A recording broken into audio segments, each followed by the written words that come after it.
Okay, everybody, we are back today with Dusty Dvoracek. He is from ESPN and he also does a gig on Sirius Radio with Danny Cannell, getting ready for the 2023 football season. Dusty, great to have you on. What are some of your emotions heading into this season? This might be the last season that we see that we're kind of used to. All these things are going to change next year. What are your emotions going in? I'm excited, man. I think it's got a chance to be an awesome season. Last time to see Oklahoma and Texas in the Big 12, a league that I played in, I grew up in that backyard, that footprint. So I think that's fascinating. And with the new four teams in for 1 year, that 14-team league makes for just an interesting dynamic to see what happens. Brett Yormark would love for Oklahoma and Texas to stay out of the Big 12 championship. And I'm just curious to see if Oklahoma and Texas can leave on a high note. Oklahoma's owned this conference for so long, and they haven't been to the Big 12 championship in the last 2 years. So I think a lot of intrigue there. And just the competitiveness of that league is going to be awesome. The Pac-12 should be great, man. I think it's as good a year for the Pac-12 as I can remember. Four, and I really include Oregon State, as five legitimate teams. And something tells me Chip Kelly's got a pretty good team there at UCLA also. So I think with all the quarterback play that they have, and pretty much with this being the last year of that league's existence, I think there's going to be a lot of eyeballs out west. The SEC and Big Ten, I think it goes without saying, that Big Ten East is such a bear, especially there at the very top. I love that matchup of Ohio State, Michigan, and you throw Penn State in there. Can they knock off one or both of those teams with the talent James Franklin has? And, I think even the West, it's going to be a great battle, great race. Iowa, Wisconsin kind of feel like they're at the top, but you could make a case for a lot of teams. And growing up in a Big 12 environment, Nebraska was the king of college football when I was a kid, and they've gone away. It makes me sad to have a great respect and appreciation for that program, and a great respect and appreciation for Matt Rule. Love that he's back in college football. I can't wait to see what he does. And, having Luke Fickell in the Big Ten, I just think that adds so much intrigue to that conference. And, the ACC, it feels different this year because you've got not one but two legitimate teams at the top, with Florida State taking that big step forward the way they did a season ago. Clemson making a big move for Dabo, going to get Garrett Riley. He doesn't let go of coordinators. Last time he did that, he went and got Brent Venables, and it changed the path of that Clemson football program. Really, it's Chad Morris and Brent Venables in back-to-back years, and now we see him go get Garrett Riley. So I think that league's got some real juice. It just, to me, it makes for a fascinating and fun college football season. And last year, just the 4-team playoff, and boy, I think all of us are chomping at the bit to see this thing go to 12. So I'm always excited about college football, but so many of these storylines, I even mentioned Georgia going for a three-peat, or really touch on the SEC in general. So I think the SEC oftentimes kind of goes without saying. That West is going to be awesome. Is Bama back, or are they done? LSU and Brian Kelly, year number 2. And can anybody knock off the Dogs? I think that's one of the biggest storylines in all of college football. So it can't get here soon enough. We're about 2 days away. I'm ready to get this thing rolling. I would agree. I'm hopeful for maybe a chaos like 2007. That would be a great year for this to kind of usher in the new era. When you were a player, you've seen it from both sides now. You're in the media and you were a player. What were your impressions of the media when you were a player? And now that you're in the media, do you have a little bit of a different perspective or appreciation for what the media does? When I was a player, I always kind of enjoyed talking with the media. I remember there'd be reporters tell me like, "Oh, you're going to do this someday." I just, would never give them everything, but I'd give them, at least some. And I would always, I'm not a bulletin board material kind of guy. So, but I would be more than happy, like, especially if I didn't play well enough or our team didn't play well enough, I'd never have any problem calling myself out, calling our team out. Because we always preached accountability. So, who would I be to make excuses? And I think when I got to the NFL and I had a bunch of injuries, I had a different feel of the media. Once you get attacked and people come at you, what feels personal, and it's injuries, I think that kind of skews your vantage point. But as a college player, the media, I always treated the media as if, give them some enough, but don't give them everything. And it always worked out really well. Now on this side of it,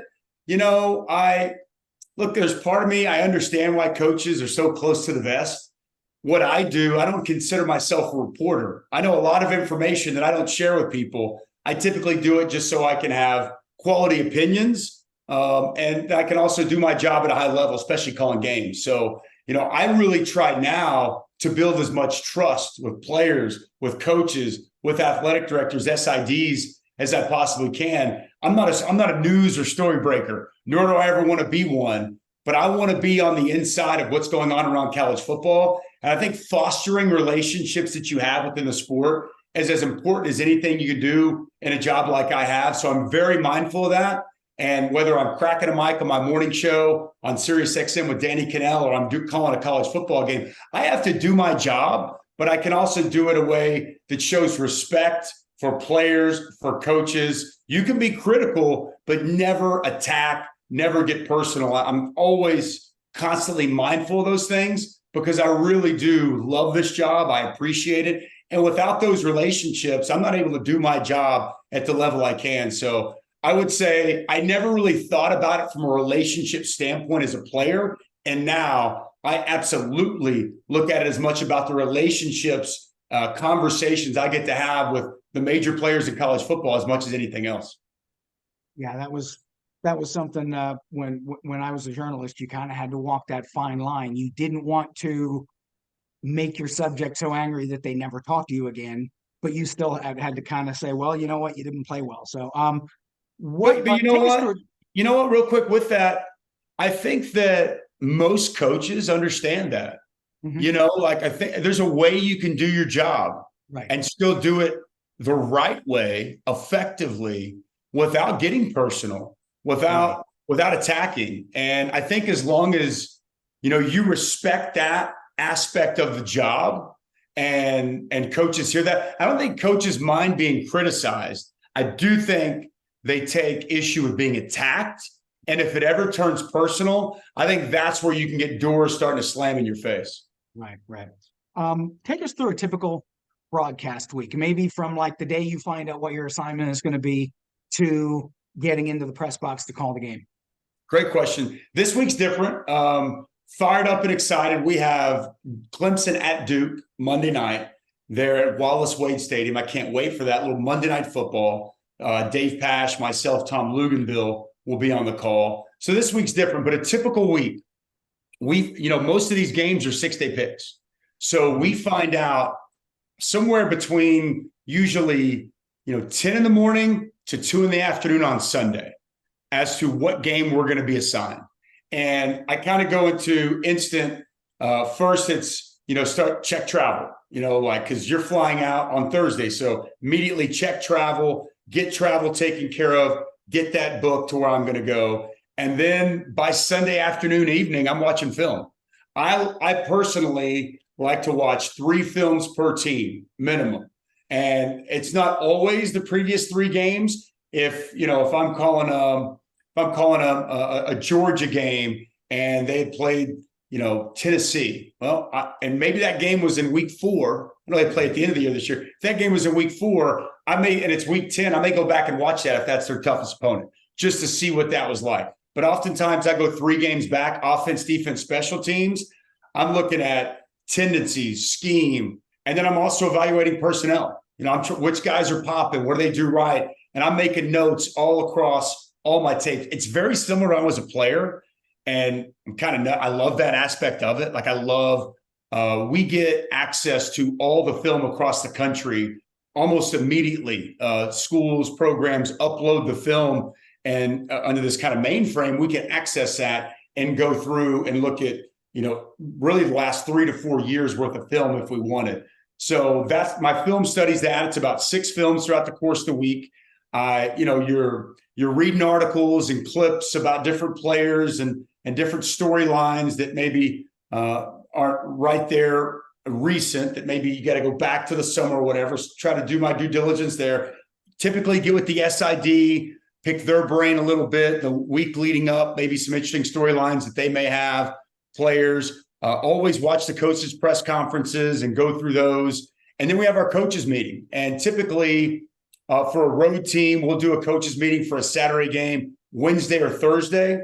For the home team, we get there. I fly out Thursday afternoon, get to my city, and then Friday, morning or midday, we sit down with players and coaches from the home team, have our overall kind of final production meeting with our entire crew that Friday late afternoon, evening, and go to bed and get ready to rock and roll on Saturday. When that light comes on, it's time to rock and roll. Hop on a plane, head home, find out the next assignment on Sunday, and start the entire process over. And that's about a 15-week cycle that just rolls and never stops. So when I say head down, and I think as a player, I was always a creature of habit. I think most of us are. We like schedule. We like regimen, knowing what we have each day. It's very similar. Like I've got my process. I'm going to watch offense this day, defense that day, and kind of work my way through the week. And you just put your head down, grind it out. And it's amazing. You put in all that work Sunday through Friday. And then when Saturday gets there, it's just like as a player, it's fun. Like got my game board with kind of all that stuff that I talked about. Here, hang on. I'll show you kind of what one of my game boards would look like. I don't even know which one I have here. This is from a while back, but a game board may look like this. So all that stuff I talked to you about, this is kind of what I go into a game with. Okay. So this is Temple SMU. I've kept every one of these of every game I've ever done, which is pretty cool. Wow. I've got a bunch. It's been my 8th year at ESPN, but I put all my film study, my notes, everything is on this. And to be completely honest, I probably use it about 10 to 20% of the time, but it's there. And I think just the process all week, accumulating all this information, then taking pen, highlighters, putting it on paper, it really locks into my head. And let's say it doesn't, well, then that's there for me to reference throughout the course of the game. Right. Certainly. Certainly not. I think a lot of people think that when you're in the media, it's, you get to go to these games, you get to see the campus, you get to sample all the restaurants. It's like, no, we're actually here working. So it's not quite the you might get to do a little bit of that, but it's 95% work and 5% fun. So, well, man, you know what? It's a lot of work, but it's a lot of fun. Like, true. I go on the road and I miss my family, traveling stuff. I miss my family, but you get it with a good group like Dave Pash, Tom Luganbill. I mean, that's my road family. We eat together. We watch movies together. We watch college football on Friday nights together. Like, that's kind of your home away from home, your family away from home. I got to tell you, man, like there's something about being there at these amazing college venues on Saturdays and the tailgating and the parking lot and the crowd and the bands. Like, I'm a sucker for the pageantry of college football. I truly am. And I love football. So to get to be up there, I don't take my job for granted. I don't take it lightly. I prepare just like I did as a player, but I had fun whenever I played. Like Saturdays or Sundays in the NFL, they were fun. And game days are fun for me. It's a high stress environment, but to watch, when toe meets leather and to smell that grass on a college football Saturday, there is nothing better. And I'm very appreciative of this opportunity I have. And then I guess along those lines, the last one, what is your, I guess, quote unquote, mission as an analyst? Everyone does it differently. Some guys really get technical. Some guys like to put a little bit of an entertainment bit in here. What do you, when you go into a game, what are you saying? This is what I want the fans to be able to take away from this game. I want to do a lot of things. I want to educate. I want to, if I have an opportunity to teach someone something, I was a defensive lineman, but I've got a really good understanding of defense, and I'm continuing to learn more and more about offense. If I can teach somebody something about a technique, a blocking scheme, a read that a receiver might have had, or a quarterback, I want to be able to show that. I want to be able to educate the viewer. If I can make viewers learn something new about the game or a team or a player or why a play worked, man, that's my job. I need to give the why. So I think educate's always the first thing. And then it's entertain. Like, we're in the entertainment business. Like, I want to have fun. Like, I'm having a good time up there, and I want that to be conveyed across the broadcast. And I want the people at home to be able to be educated, but then also be entertained and have a good time. I'm also like, I can be critical, but I'm more of a accentuate the positive, because you can go one of two ways on a play. Big play happens, busted coverage. You're going to bury the safety for blowing the coverage, or you're going to praise the receiver or the quarterback for making a great play. You have to acknowledge that safety making a mistake. It's potentially why the play happened. But are you going to bury that guy, or are we going to talk about this great play the receiver made? I think it's just kind of who I am and the way I want to do my broadcast. I want to celebrate the positives far more than beat down these players. So I always take that up into the booth with me. Educate, entertain, and really try to have great energy and accentuate positives, as opposed to belabor on anything negative. And I don't want to get into a place where I'm really beating down some of these college athletes. Now, some people would say, hey, they're paid players now. These are professional athletes. You should treat them no different than you would an NFL player. That's fair. And there's people that do that. That's just not the way I choose to do my job when I'm up there in the booth. Right, certainly. And again, I think that the education part of it with the plays and the techniques, that's a fairly new phenomenon. And I, for one, like it. I know that there are a lot of, like, my wife watches and she says, okay, they're talking above my head now. I said, I'll talk to you later about that. But I think that the days of just sort of being, for lack of a better term, cartoonish in your analysis doesn't fly anymore. And so I think that the guys who educate on why did this work, or why did they call this play at this time, I think that that is very valuable. And I think more and more folks are going toward that. So I really appreciate that. One thing real quick, I do want to say, because you mentioned your wife, my wife, the same. I was told early on in this, pretend when you analyze, don't think everybody is football junkies. Mm-hmm.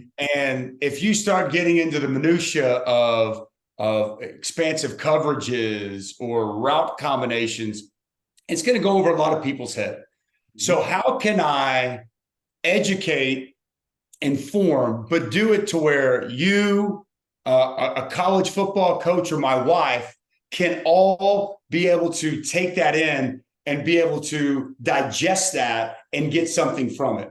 And that's not easy. That's not easy, because I think it's why, sometimes some coaches make really good analysts and some don't, because if you get too high level, you're going over everybody's head and it sounds like you're speaking a different language. And I think that is sometimes I have to even remind myself, it was told to me, you want to be able to, the broadcast or your point to come across to a wide variety of people without knowing exactly who's watching your broadcast. So I try to be mindful of that, but you don't want to dumb it down too much to where it's overly basic and generic. So there's that fine line, that balance that you try to strike, I think, as an analyst in game. Right. Sure. All right. Well, this has been very fun, very educational. If people want to find you either on social media or on other broadcasting platforms, where can they do that? On Twitter at Dusty Dvoracek. I have an Instagram, and my wife runs it, so I don't even know what my handle is or how to log into it.